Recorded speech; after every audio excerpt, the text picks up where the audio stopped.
Москва – город с богатой историей и непростым прошлым. Так что совсем не удивительно, что к 21 веку тут накопилось огромное количество легенд и рассказов о призраках. Причем немало тех, что связаны с какими-то достопримечательностями. И я даже знаю людей, которые обходят эти места стороной. Ну а я, как вы знаете, не из робкого десятка. Попробую разгадать некоторые тайны этого большого города. Привет! Это Ян Буян, и сегодня у нас экскурсия по самым мистическим местам Москвы.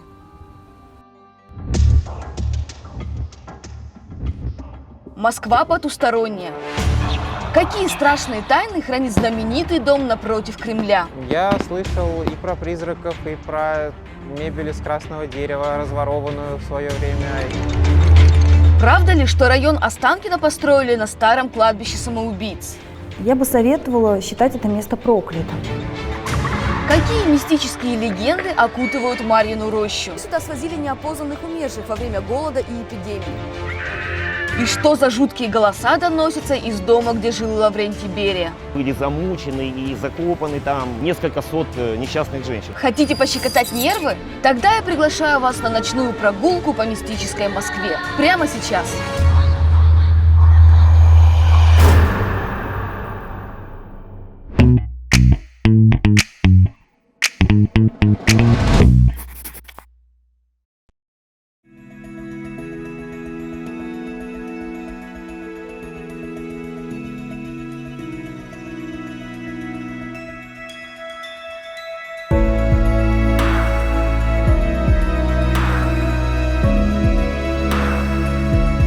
Серая громада висела над переулочком. По утрам застилало солнце, а вечерами сверху летели голоса радио, музыка патефона.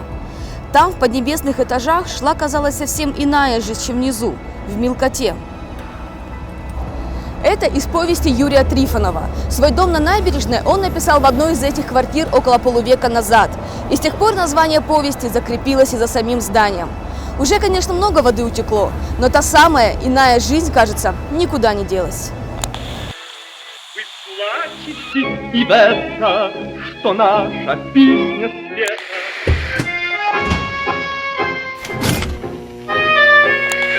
Любви и веселья вокруг. С виду обычная многоэтажка, точнее комплекс зданий, каких в Москве немало. Площадь 3 гектара, 25 подъездов, жилье элитное, как и 90 лет назад, когда его построили. В доме на набережной поселились даже родственники Сталина, а еще Никита Хрущев, поэт Демьян Бедный, маршал СССР Георгий Жуков и Михаил Тухачевский и другие. В 30-е годы дом на набережной был символом роскоши и власти. Многие завидовали счастливым новоселам, которые жили с видом на Кремль, не подозревая, какое страшное будущее ждет многих из них.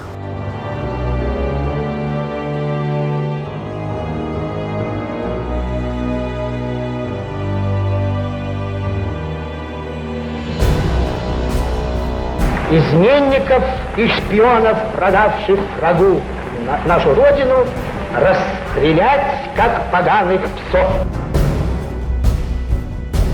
Но из 2000 жителей этого дома 700 стали жертвами репрессий в 30-х годах прошлого века. Нередко по ночам исчезали из квартир целые семьи. Стоит ли говорить, какой ужас и страх видели эти стены? Игра разоблачена. Гадов расстрелять!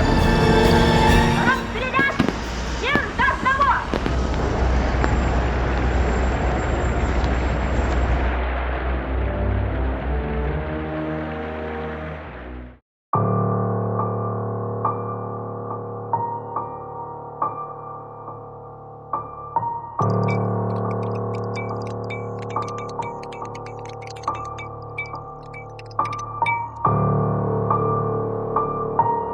И эта мрачная аура царит тут до сих пор. За почти вековую историю дом на набережной оброс множеством легенд, чего стоит одна только тайна 11-го подъезда. В этом доме есть 10-й подъезд, после которого сразу же следует 12-й. Вот он, сейчас на реконструкции, а 11-го подъезда попросту не существует. Или, может быть, он где-то спрятан. Официально 11-й подъезд, точнее небольшой проход, был, и его использовали для нужд персонала, который обслуживал дом. Но многие москвичи уверены, в том помещении обосновались сотрудники НКВД, чтобы слушать, что происходит в квартирах.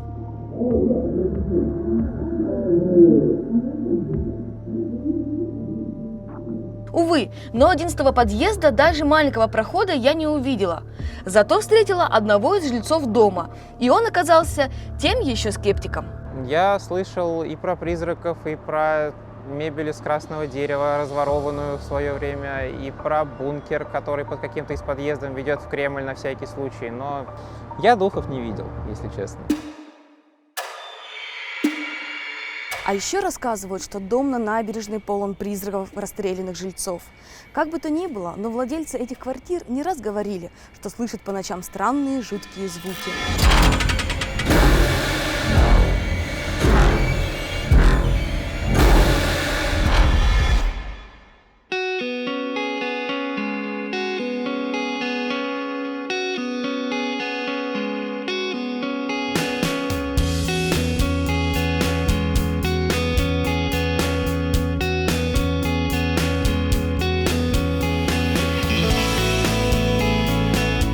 А это Останкинский пруд.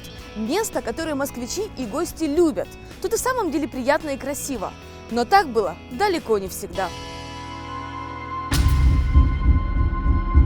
Несколько веков назад нынешний район Останкино был дальней окраиной Москвы. Тут располагалось языческое капище и протекала река с заболоченными берегами. Позже здесь появилось немецкое кладбище. Именно поэтому горожане стали называть эти места Останково.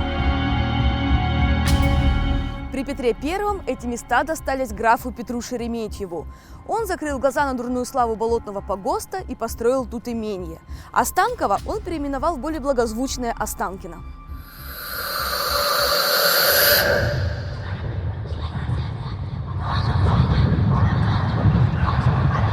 Со временем по Москве поползли слухи о нечистой силе, обитающей в окрестностях графского дворца. Чаще всего видели призрак ведуньи Агафьи, которую в 17 веке не решились отпевать в церкви и похоронили в Останково вместе с неопознанными мертвецами. Люди верили: увидел Агафью, жди беды, что кто-то умрет или будет сильный пожар.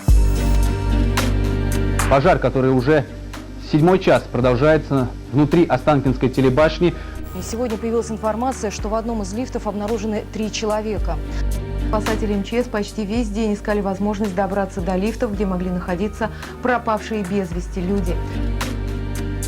Ходят слухи, что именно перед тем самым пожаром в Останкинской башне в 2000 году кто-то видел тут загадочную старуху с клюкой. Было ли это на самом деле? Конечно, ни подтвердить, ни опровергнуть невозможно.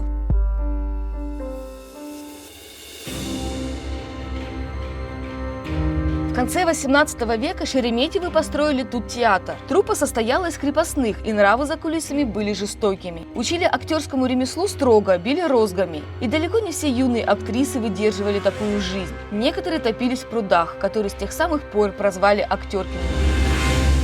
Актрису Топлинь схоронили на том самом немецком кладбище, и вскоре оно приобрело недобрую славу кладбища самоубийц. Теперь неподалеку от этого места стоит жилой дом, а на бывшем погосте здание телецентра. Говорят, что до сих пор эти места считаются проклятыми. Я наберу воды из бывшего актеркиного пруда, Останкинского. Посмотрим, какая здесь энергетика. Все ли так с прудом в Останкино? Или, может, стоит обходить его стороной, чтобы не накликать беду?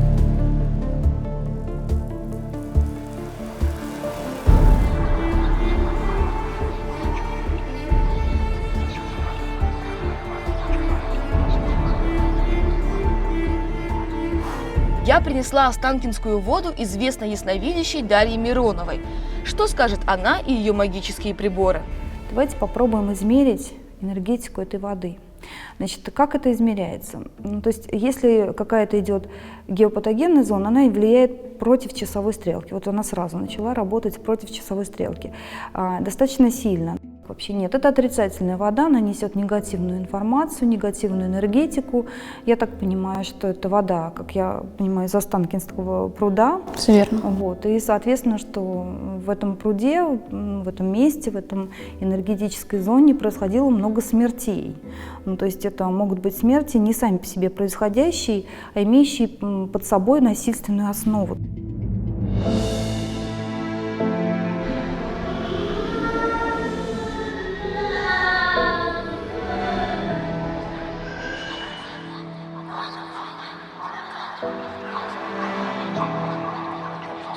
Я бы советовала считать это место проклятым.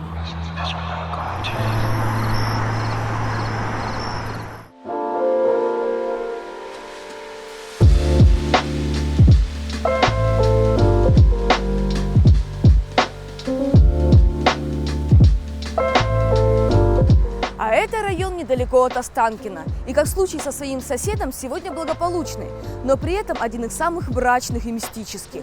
По крайней мере, именно такой была Марьина роща еще пару веков назад.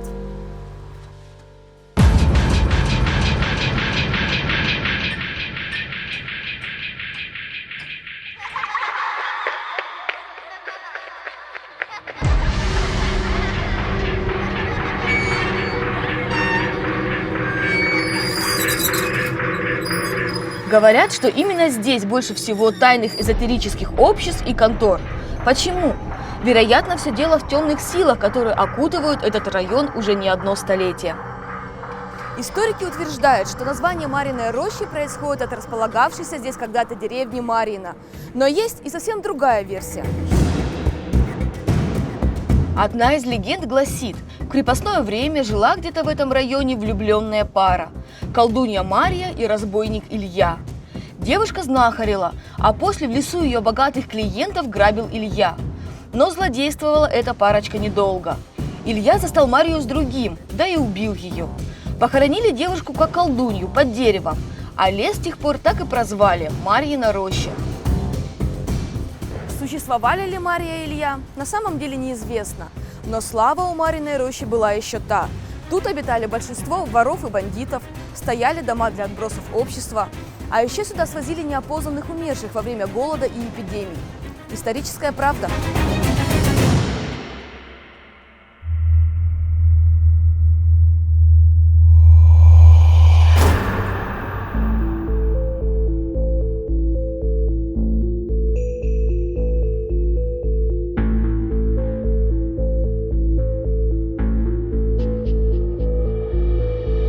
В Москве множество мест, которые принято называть недобрыми или проклятыми. И этот дом как раз из таких. Чем же этот особняк, расположенный в самом центре столицы, так пугает москвичей? Все просто. Когда-то здесь жил нарком внутренних дел Советского Союза, ближайший соратник Сталина Лаврентий Берия. И именно тут, говорят, происходили вещи, от которых идет мороз по коже.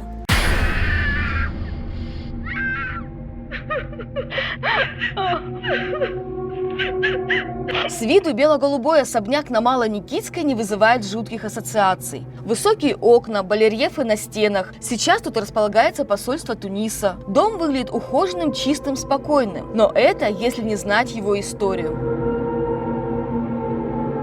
Здание появилось в конце 19 века, переходило от чиновников к предпринимателям. А в 1938 году в особняк переехал глава НКВД Лаврентий Берия. Всесильный властитель Москвы, как его тогда называли, очень любил женщин. Факт того, что действительно шеф госбезопасности был не просто любвеобильным, но он был достаточно похотливым таким самцом, это факт.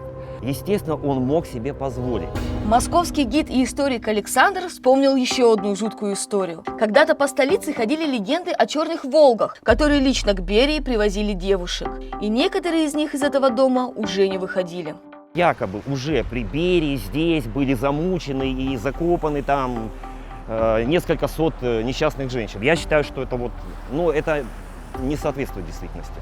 А вот то, что какие-то единичные случаи насилия действительно, может быть даже убийства, я считаю, что здесь были.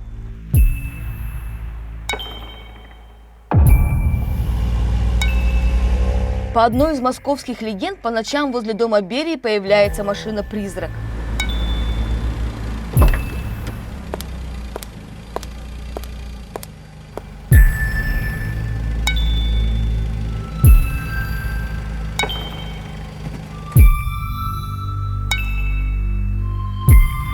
А из подвала здания доносятся голоса тех самых убитых женщин.